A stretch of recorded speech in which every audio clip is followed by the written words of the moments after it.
You're listening to Underworld on the Ghost Radio Network. Ghost Radio Australia.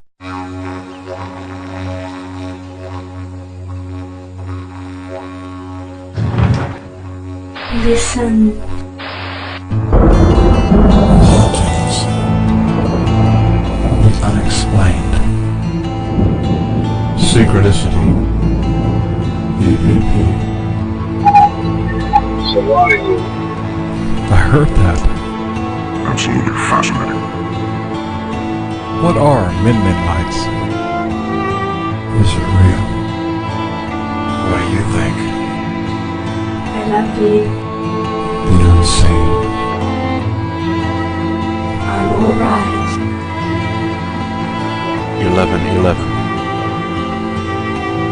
Who or what are mutilating cattle? Listen. Poltergeists. Your stories. Your experiences. Listen close.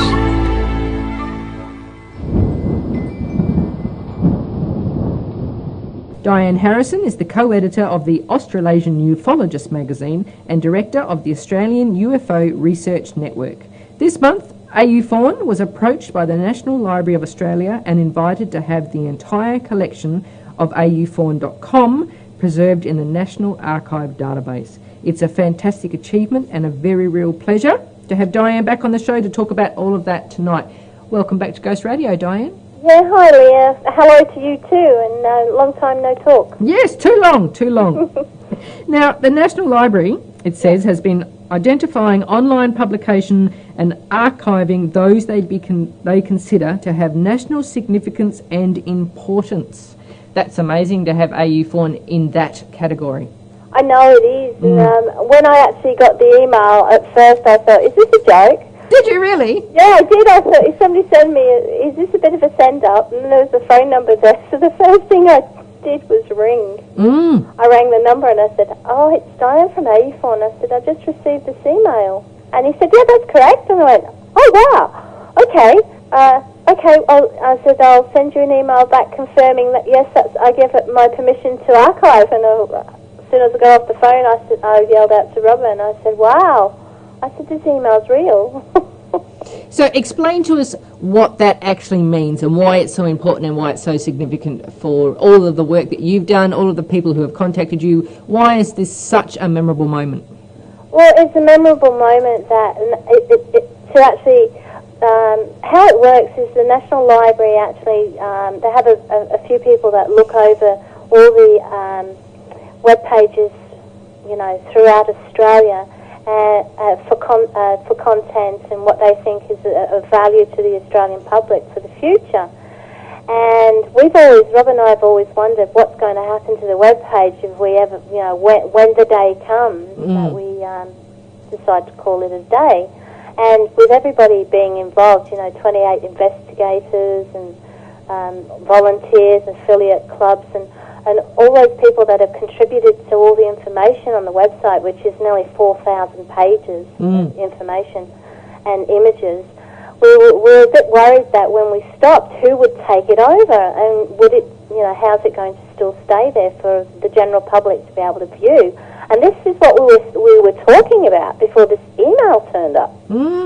Ask and ye shall receive. Yeah, and when the email turned up, that's why I was very surprised that it turned up a week later, and it was like, hang on, somebody's listening.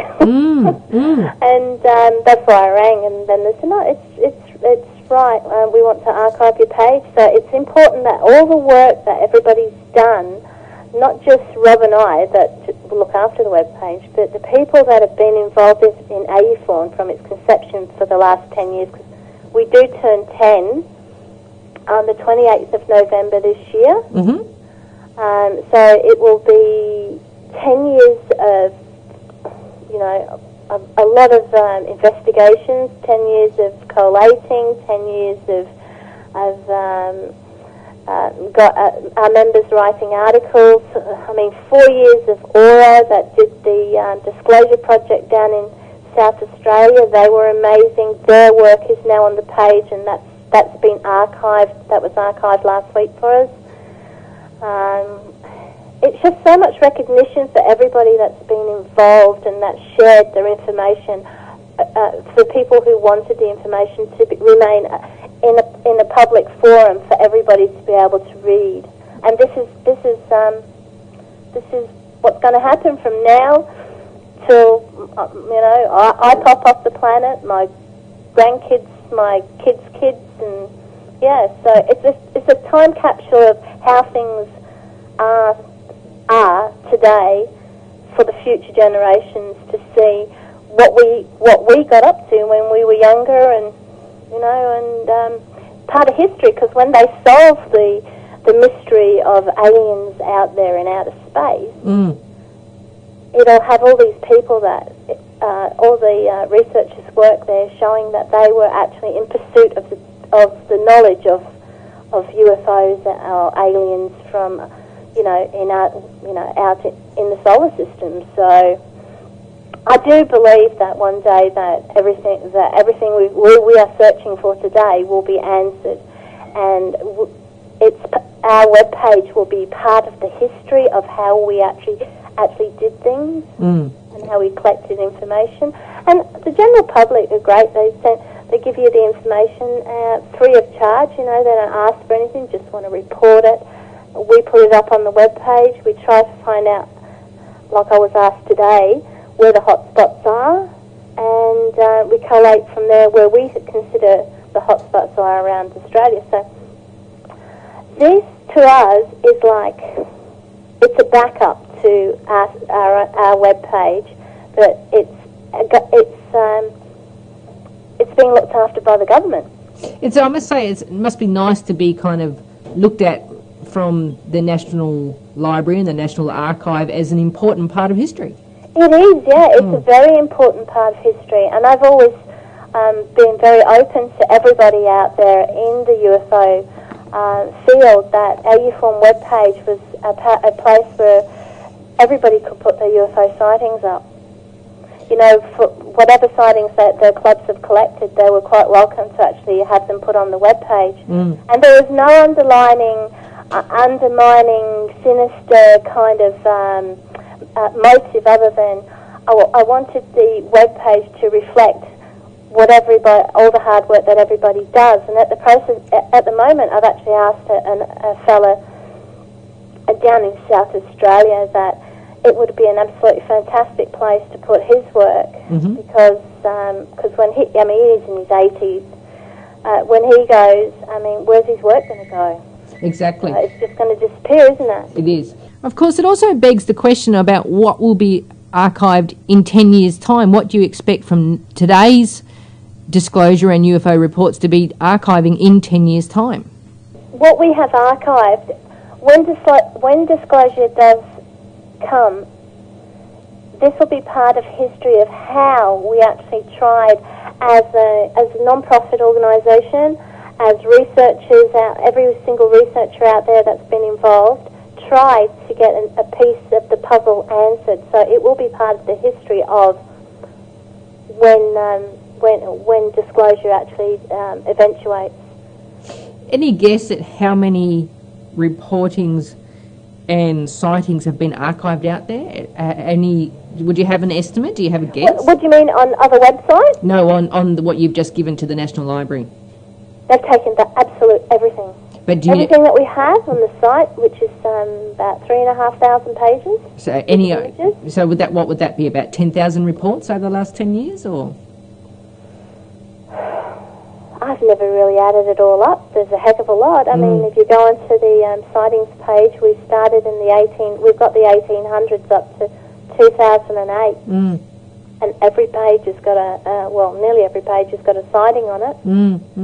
So, I mean, more than one sighting, of course. But, I think that'd be easy. There's a lot of around the 10,000. There's a lot of data collected and collated there. You can see why the National Library decided, no, this is too important. It needs to be preserved for history and put under that banner of national importance. Yeah, well, I really do appreciate the fact that they have actually taken it on themselves to actually have a look and see all the hard work that everybody's done in actually making AUFORN's webpage what it is today. It's like an information highway for anyone that's actually into UFOs or interested in UFOs. And Pandora apparently is an absolute great tool for anybody who's a researcher who wants to find information about different subjects. That we're just one of many subjects on the Pandora website. But this website's actually linked up to, I think he said it was about 1,500 libraries throughout Australia. And we're also, AUFORN will be in the register of every single library in Australia now. So we're actually available to the general public as well through Pandora in every single library throughout Australia, which is fantastic. Amazing. Yeah. I mean, it is amazing. Out of those, all those years of collating all that information and doing all the reports, are there any stories or reportings that still in your mind make, are still your favourite? Yeah, Father Gill. Tell us about that. Oh, Father Gill in Papua New Guinea, when he was actually a young priest over there. He was, him and the villagers actually were waving to these people on this round craft, and that's one of my favourites. I mean, because Father Gill has passed away now, and I do have Father Gill's UFO sighting on the web page for people to read in the history part. But that was one that he stood by everything that he said right to the end. He was, I know what I saw, I know what was on it, and no matter how much people ridiculed him, he said, no, I know what I saw, and it's still as clear as day to me, and I know what all the other people saw that were on the island. So that's one of my favourites. And another one's the Tully Nest, which Mr. Panisi, he when the flying saucers came down in the ponds and did all the swirling of the grass and left the grass. There's one photograph that I really do like, and that was, which I find really interesting, was the matted grass in the pond was so swirled round, so matted together from whatever caused it, that one of the photographers that actually came to take a photograph, he climbed on it, so it looked like he was on a mat floating in this pond. And I thought, wow, that's interesting. That is interesting, yeah. Yeah, so there's a couple there, and there's just so many sightings. But over the years, those are the two that kind of... Yeah, those are the two that stick in my head. I mean, I'm a bit like Bill Chalker. I really do like the old sightings. I mean, I've just talked to so many people in the last 2 weeks because of all the Edgar Mitchell saying, life is visiting Earth. It's created a bit of a media storm, along with the X-File movie that just came out the last week. So you've been a busy girl, I would imagine, this last week? Yeah, I received in 2 weeks 55 UFO reports. I've received another 17 today that I have to follow up. And there's a story going in this week's paper again. So, yeah, it's kind of getting busy. Of those 55 reports that you received since Edgar Mitchell has said this, is that people who have now come forward about what they saw years ago, or is that just... Yeah, it is. Yeah. It's like, oh, hang on a minute, we've got an astronaut here coming forward and saying life is visiting Earth. Yeah, Maybe so... it's time that we actually said, the old, people that have had sightings years ago, maybe it's time that they actually said something about what they were seeing. But Edgar Mitchell has been saying this for 10 years. Yeah, yeah. It's nothing new to us UFO researchers. Some say some of his information is a bit sketchy because he doesn't reveal who his source is, who tells him what. He keeps that close to his hip. Some people say he was on the moon too long. So he's out there in space too much. But you've got more than just one astronauts saying they're seeing things. So What do you think? I think I believe he believes he knows what he's talking about. I personally think he knows what he's talking about. Mm-hmm. Because every time somebody comes out who's got any credibility, it's like being a politician. If you're a politician and you're a good politician and the opposition doesn't like you, they'll find anything they can, anything dirty or any skeleton hiding in your closet, they'll pull it out and they'll throw it in your face just to discredit you. And that's what some of the people have done with a few of these astronauts. There's such a good process of bringing a person down whenever you're actually in the public arena, you know. Just throw a few skeletons out there, make him look stupid. I mean, there was some mention that Edgar, he had, kidney problems. And he decided that he wanted to heal himself, and through the process of, self-healing, and he started to study it.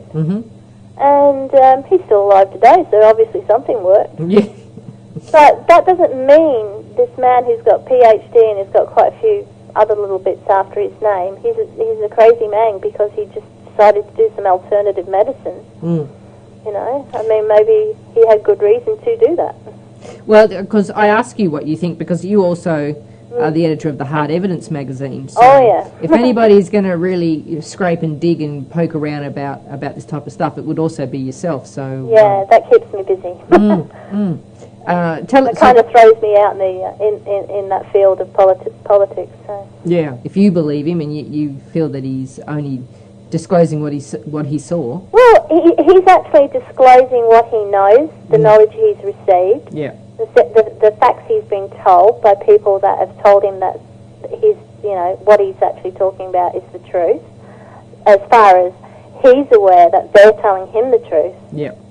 And I don't think he's actually ever seen anything. And again, you know, it wasn't just him. There was Gordon Cooper. Yep. And I think it's interesting that Buzz Aldrin has said nothing, which to me is almost as interesting as if he'd said, it's all rubbish, I saw nothing, we went to the moon, we come home. But all these years, he's just said nothing. Yeah, you can actually read that two ways, can't you? He's saying nothing because he thinks, well, the other fellas have said it, so why do I have to say anything? Yeah, yeah. Or he's saying nothing because he really doesn't want to say anything at all. I mean, if you say anything against a department which is funded by the government, obviously it's taking a stand against, a certain... how would you say? You're taking a stand against a government, against what a government policy and against government rules or regulations, and a real patriot like that. I mean, you've got this Mr. Bush saying a real patriot does what we say, believes everything we tell them. You know, and there are patriots out there. Well, I always wonder whether it's just simply a case of I don't want to lose my pension, you know. Well, exactly. Who wants to lose their pension? Exactly. I mean, his pension might be worth quite a bit. That's right. You've got family to look after and stuff. It's just, I'll shut up because, and perhaps that's part of what, though Edgar Mitchell has been saying this for quite a while, he is also at that age where he just probably doesn't care anymore.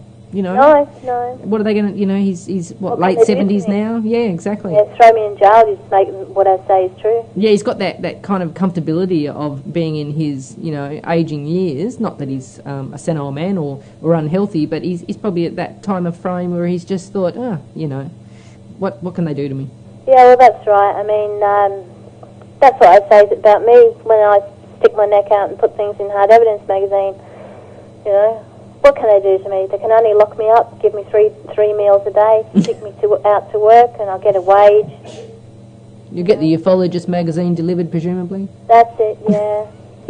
You know, it might be like a holiday for me. Exactly. Yeah. Imagine all the skeletons they'd be able to bring out of your closet. Oh my God, yeah. It's like my closet. All those aliens. Yeah, that's right. Anyway, you know. Now, yeah, shush. In May, Mm-hmm. you organised a national spotting / stargazing session. Yes. After the NT had a bit of a UFO flap, Yep. you coordinated a nationwide effort to have a bit of a stargaze. Yeah, we did. What was the outcome of that? Well, it was like it took only 2 weeks to organise, actually, and the internet's a fantastic way of communicating, you know. All the people that sent me emails that gave me reports, I just emailed them back and say, hey, we're all doing a night watch. Would you like to get out on this night and see what, you know, have a look around and report back what you see? And we did get quite a few sightings of unidentified flying objects or celestial objects, and it was quite an eventful night. I mean, we had our sausage sizzle here, and I think we had about 15 people, and we put up one of our movie screens outside and played when the Earth stood still, which is a really old movie, and I think all the neighbours in the neighbourhood actually were wondering what was going on. It turned out to be an eventful night of people being able to network and be able to talk to each other via the internet or via the telephone. And it was just, it was successful in that sense that you can do something quite quickly within a couple of weeks and get people organised and rallied to do stuff. So, yeah, I think we're having a night watch in November coming up again. So. Well, I saw you quoted in, I think it was the NT News, where you said basically that certain parts of the world do go through these what we call, quote, UFO flaps, unquote. Yep. Why do you think that is? Well, that's a good question. Why do some parts of the world get UFO sightings more than others? Because I know today you were asked about hotspots, weren't you, from the ABC? Yeah, I was asked about hotspots. They wanted to know about hotspots here in Queensland. And you see, we look at a hotspot as a place that has a multitude of sightings within, say, 1 or 2 weeks. And that is, to me, it's a UFO flap. That means that there's more than one person actually seeing numerous objects or one object from all different parts of an area, and this area can be 1,000 square kilometres, you know. So when you get so many people reporting the similar object at different times, but within a close proximity of date, dates and that is what I call a flap. Now, a hotspot is a place where UFOs are seen quite a few times on more than once, but not every week. Like, you'll get a hotspot where, like Victoria, take the Grampian Mountains. The Grampian Mountains always get these balls of light, or this light phenomena happening over the Grampian Mountains. And it only seems to be certain times of the year that this happens. Right? So that would be considered, because it happens more than once in that area, a hotspot. So that makes it an interesting place to maybe go and have a night watch. So a continual reoccurring event in certain spots. Whereas Mount Gambier is another place in South Australia. Mount Gambier is a hotspot. It has continual happenings certain times of the year, but always seems to be in that area. Tablelands here in the Atherton Tablelands here in North Queensland. It seems to have quite a few, same thing. Sightings, always in the same area, certain times of the year. Now, what's changed is, actually I talked to the paper today, what's changed is in March, April, May, we actually collate the sightings, so we actually look at how many sightings happened say in year 2000, in 2001, 2002, and we look at the months and we compare what happened in 2002 to what happened in 2003 to what happens in 2008. So when we started getting lots of sightings in March, April, May and June, we had a look over all those years that we had archived and found that 2008 for March, April, and May, we had the most sightings ever in 10 years of archiving our website. Which was interesting too, because when this it was getting, constantly 30 calls.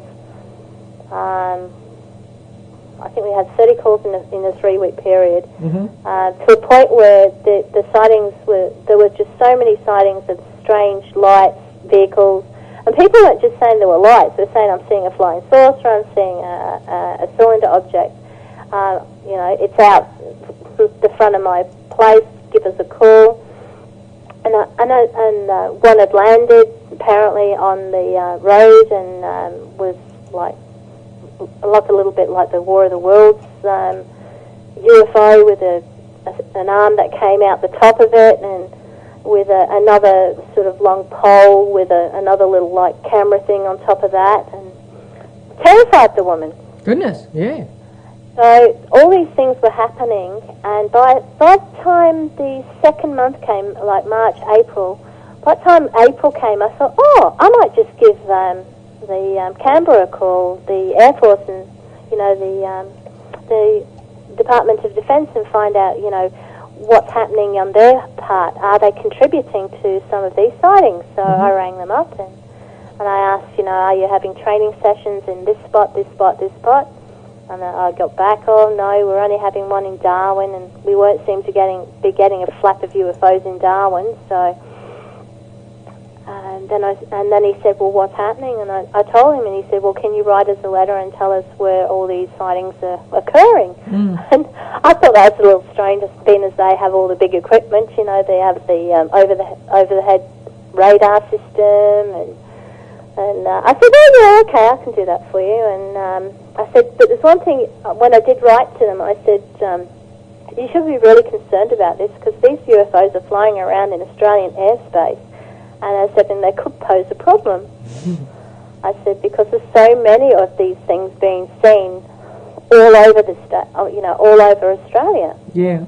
And I'm not too sure how seriously they took it, but they do have an interest.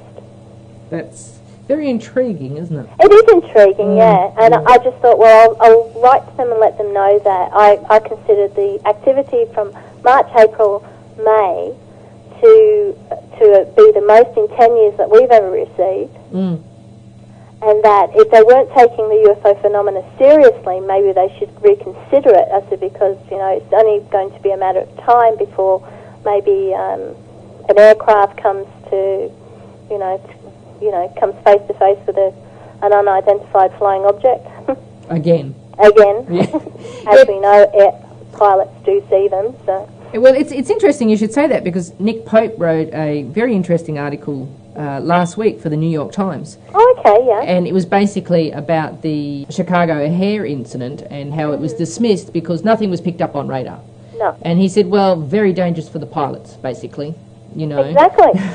Because there's no doubt that you've got stuff up there, and basically the crux of the article was about why radar should not be the only thing that you rely on, certainly when you have, ground witnesses and pilot witnesses and, tower witnesses for a start. And it was basically along those lines of what you were just discussing, that if there's that much stuff in the air, you need to be a bit careful. Well, they do. They need to be a bit careful, and not only that, they're actually they're creating aircraft themselves, the United States, where they're invisible to radar. So you have to also question, who does it belong to?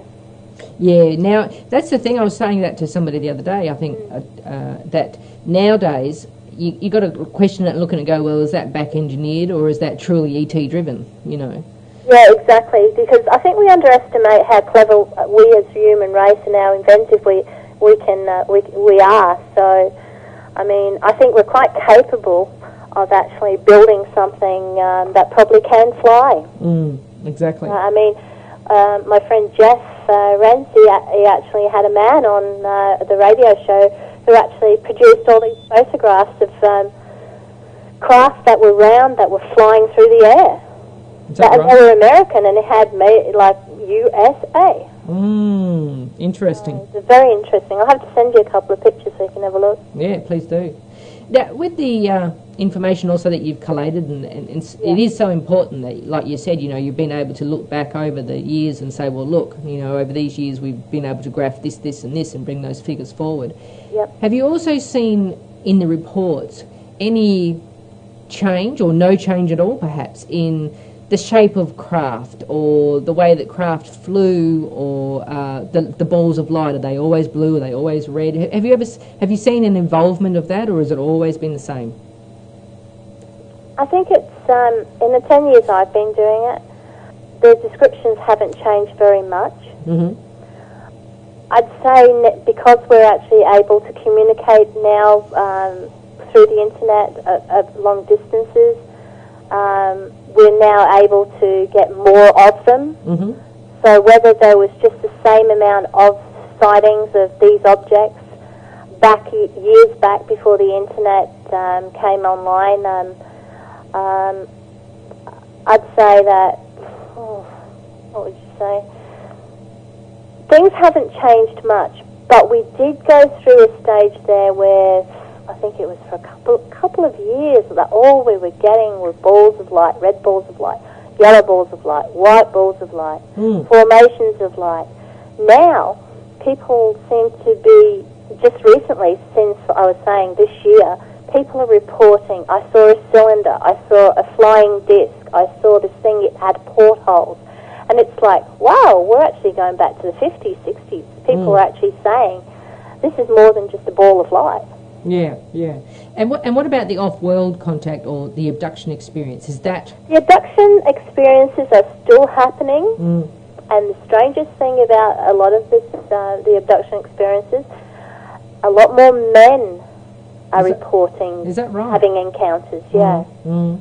And not too worried about coming forward now and actually talking about it. So that's the only thing that's changed. The abduction, abductions themselves have changed in the sense that people are actually reporting not so much the greys, they're reporting more, someone that looks like you or me. Mm-hmm. Yeah. And their experiences are being, still on the same. Some are still having, experiments done on them, and some are still having the love and light, the alien, I'm here to, look after the world or teach you how to do it. Mm-hmm. So, yeah. They've not really changed much in Not essence. really, Yeah. no. Yeah. No. I wouldn't say... What about people are reporting a shift, but they feel like I think the last couple of weeks when I'm talking to people are actually saying they feel something's going to change. There's this big shift in consciousness, but they can't actually put their finger on what it is, what's shifting. But one lady said that she felt she was shifting in time. It was like she saw in front of her eyes, she was in a place which it's like a mirage in front of her eyes, like a flash of another dimension, she says. Mm-hmm. And then it just vanished again. So maybe, like the shift in consciousness and the shift in everybody wanting to have this planet healed. Power of thought is very strong.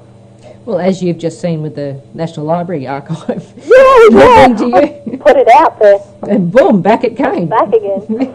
Especially, I truly believe if it's beneficial if it's not an ego-driven request or something that's come from the ego of I want a Ferrari or whatever, if you do want a Ferrari, that's great, but something like that which is a simple request that benefits the whole of humanity and is probably from the heart centre, it was immediately answered. I know, and it was the first thing I thought of is what's this? And being the person that I am, I kind of question, why did I get this email? and I was saying to my husband, I said, I'm a bit paranoid. Are you listening or what? I'd be surprised if you weren't paranoid after being immersed in the ufologist and AUFORN for, the last 11 years, not to mention the hard evidence stuff. I know. Actually, it's funny because hard evidence sort of gives me a level playing field. When the UFO field starts to get a little bit bumpy. Yeah, you get back down to the hard evidence and sort of tackle everyday issues. So use the logical brain a bit more. Yeah, you've got to have the left brain working and, give the right side a bit of a... Well, is it the left brain, give it a rest, and the right side, let that kick in. Kick in again, yeah. Now, with the Edgar Mitchell disclosure and stuff and what's been happening and what we've been talking about with this shift in consciousness, what's your opinion of, instead of NASA saying, we believe Edgar Mitchell is a great American but do not support his views in this, what if instead they'd said, well, you know what, okay, time to probably come clean, yes, it happened. How do you think the world would, on a general whole, react? On a general whole, how would the world react to NASA coming clean that there's aliens been visiting this planet? Basically just confirmed everything you'd said. Okay. There's a few problems I can foresee with coming forward and saying that. You can just take it, for example, the how our Kevin Rudd came forward and said sorry to the Aborigines. Well, I think it was 5 years until actually that happened. There was a lot of talk about, well, if we say sorry, what are the Aboriginal people going to expect once we say sorry, because it's actually an admission of guilt. We have done something wrong. So that means the government has to pay up. Yep. If you take that as an example, okay, you have, over all these years, had knowledge of, now we're talking about US governments and all the other governments involved, have had, just to say hypothetically, they've had all the knowledge of aliens coming to this planet and doing what they're doing. That means they've had knowledge of the aliens coming to the planet, abducting people from their beds, abducting children from their beds, experimenting on them. Some women say they've had their babies taken. Some people have been so traumatized. Now, don't you think there would be some sort of consequence for the government and some sort of responsibility to those people that have actually been allowed to be guinea pigs of an alien race? And this has happened with the blessing of of any governments that are involved. That's one dilemma. It could be, it's a can of worms. The reason why I ask is because I was having this discussion the other day with somebody with the Edgar Mitchell comments and what have you, and the person said to me, but even if it's all true, how is it going to help me? Are they going to pay my mortgage? And I said, well, no, they're not going to pay your mortgage, but with disclosure comes probably free energy. Do you know what I mean? So the whole of society could change. Well, society would change because you'd have to rewrite the history books. Religion would have to reassess itself. It'd have to look at where its origins actually came from. Governments would have to admit accountability for allowing its citizens to be used in this big, cover-up. And is that what you think the biggest hurdle is? Is that basically, even if they would like to confirm, the accountability issue is just too huge? It's enormous. That's my personal opinion, it is enormous. It's a good one, I agree. Everyone sues everybody these days. You just got to be so careful what you say, what you do. You can't even... I can't say it on the air. But, you've just got to be so careful because litigation is just the way it is. So, I mean, what are the government going to say? Well, if we come clean about this, we don't want you, suing us for abducting you and stealing your babies and taking pieces out of you. And I mean, it sounds bizarre, and it probably for people out there listening, and probably think, oh, Diane's lost her marbles. But you think about it, if they do come clean with it, there's a lot of issues that follow it. There's religious, there's moral, there's financial, there's new energy. Free energy is the same. As far as I'm aware, nothing's ever free on this planet. And it is interesting because it makes you think, like you said, 5 years basically until Kevin Rudd did step forward and say sorry. Maybe, unbeknownst to us, behind the scenes, they are working on this. And it's, it might take longer than 5 years, but it could take, who knows? I mean, I read a report today where they're actually, NASA's conferring with the government, the US government, because of not just the water that they found on Mars, but the possibility of what the water means.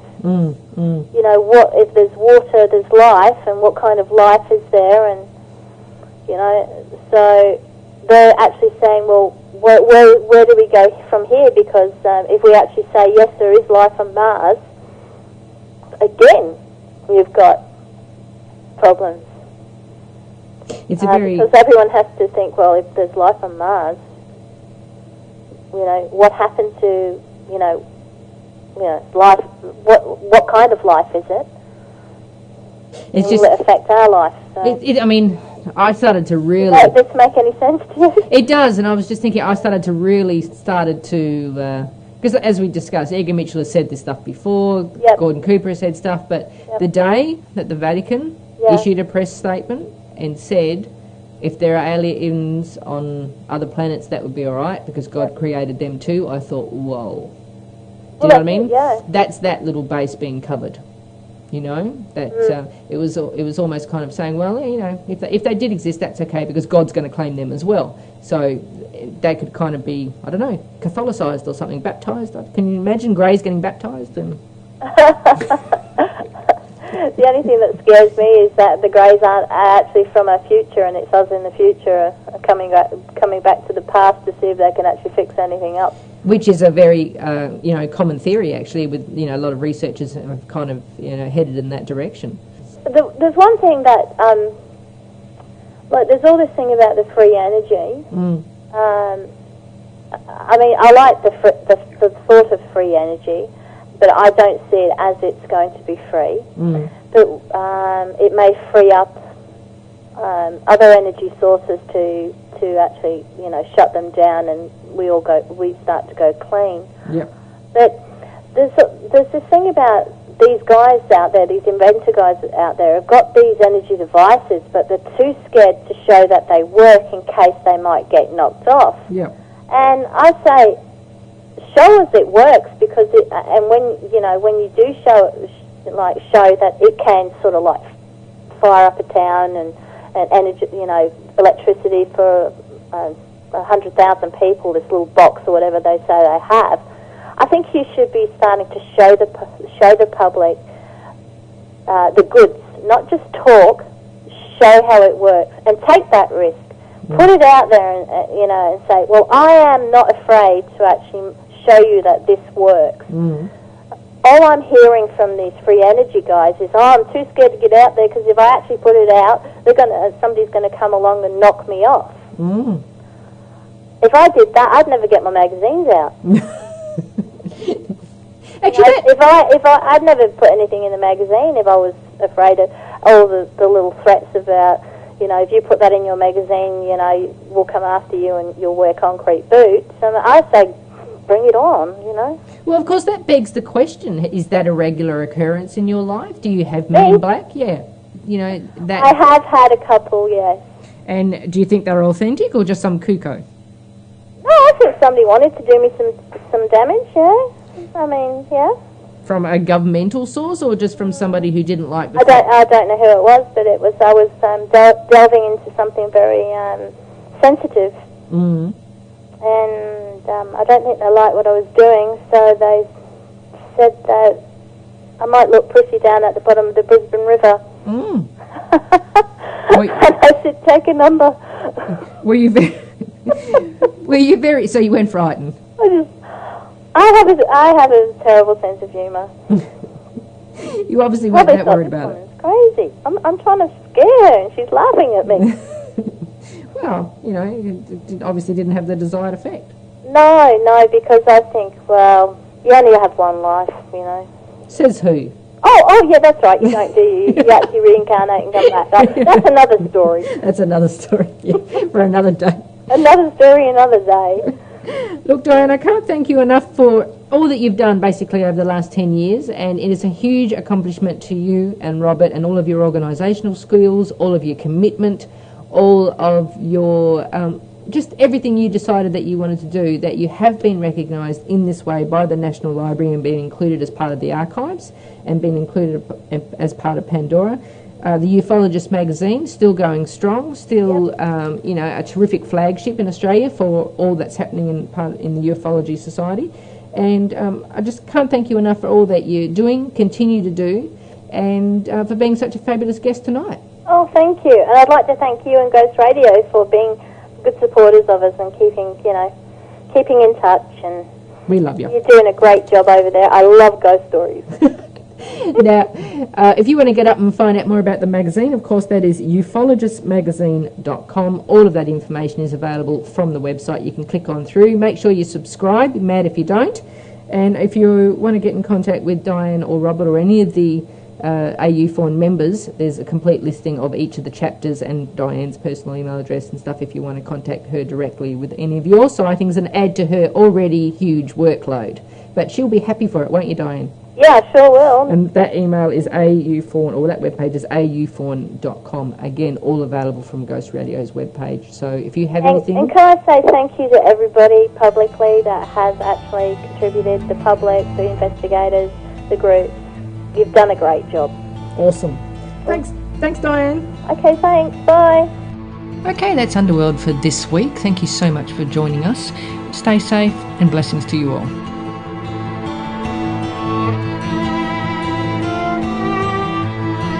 You've been listening to Australia's own Underworld Show with host Lia Ramses. The Underworld Show is produced in Perth, Western Australia by iProdigy Communications exclusively for Ghost Radio Australia and the Ghost Radio Network.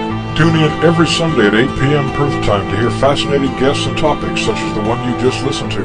For more information on upcoming guests, events, and breaking news, visit www.underworldshow.com or www.ghostradio.com.au.